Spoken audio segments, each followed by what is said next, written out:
Good morning and blessings to you and all your family. Please God, Thanksgiving was a joyful, chaotic celebration for your families, as it usually is for many families. I was talking with my nephew the other day, and his grandchildren were over, and he said it was sheer madness. And that was beautiful about the day. So please God, it was a joyful celebration for you. And we always hold in memory and in prayer families who've experienced the sudden death of someone, so that Thanksgiving was radically different for them this past Thanksgiving. Two questions that came forward. One was from a confirmation student, and I'm very grateful.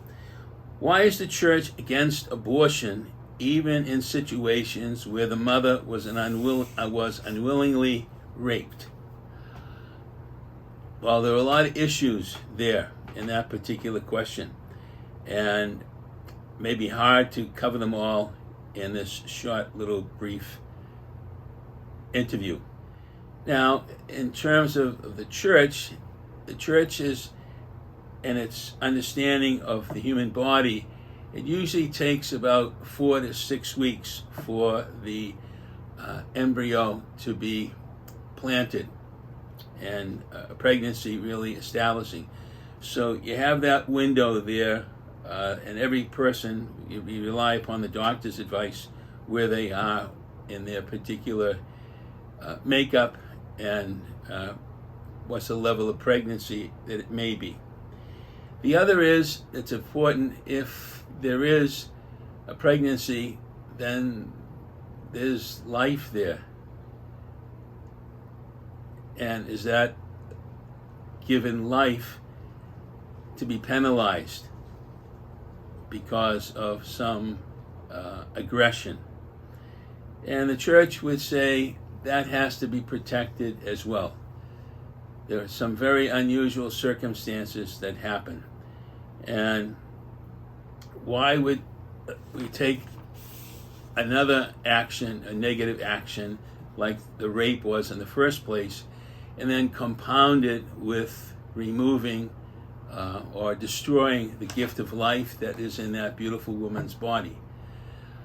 So there are real delicate issues there in terms of why should an unknown, uninvolved, innocent person have to be sacrificed because of an unjust act? That kind of leaves it open to a lot of discernment and a lot of prayer that's necessary. Mother Teresa had a wonderful expression that why should a child have to suffer for the convenience of an adult? That's real poverty. And that's just worth pondering and reflecting upon.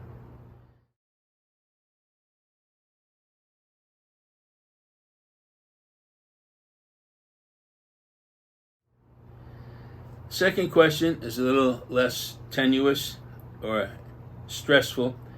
Is anointing of the sick only for people who are near death? What is the process of requesting this sacrament? I'm very grateful for that question, because it's a source of frustration for Father Joe and myself and other priests that a person may have been sick for 6 or 8 or 9 months, very seriously ill, oftentimes with cancer, and we never know about it.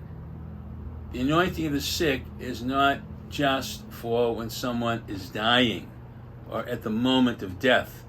It's a wonderful sacrament to assist the person in the long journey of the dying process.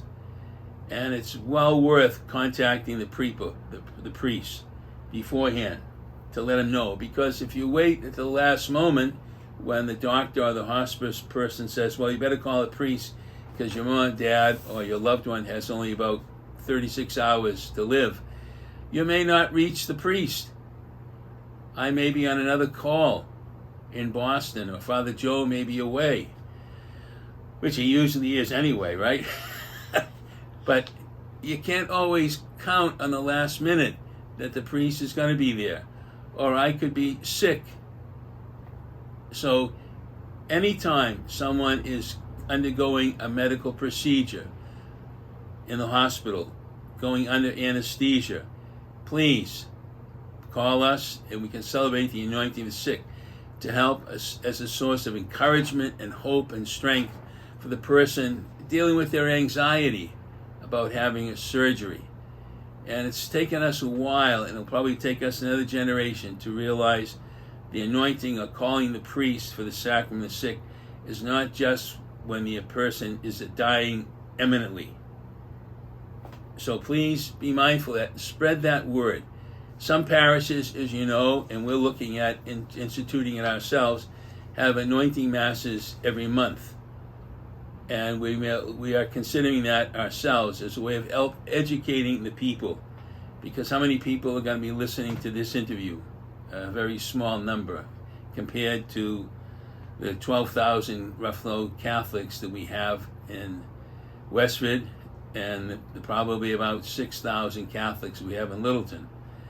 We're not going to be having 18,000 people listening to this little video. So spreading the word, anytime someone is seriously ill or over the age of 75, to please celebrate the anointing of the sick for an experience of God's love, of God's care, and of God's accompanying grace with the person during their illness. Blessings, all the best. Take good. Oh, we have one more question. Surprise question. A surprise question.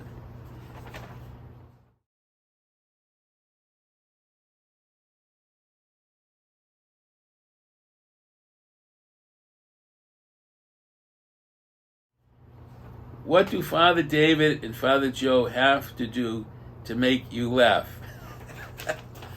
Just themselves. With every breath they take, there's always room for laughter with the two of them around. And love yanking their chains. And we have a great time teasing one another, and that's really what life is all about, having some good laughs, because there's enough struggles in life. And any way you can generate laughter in other people's lives without hurting anybody's feelings, that's an important thing to do. So blessings, all the best, and thank you for the surprise question.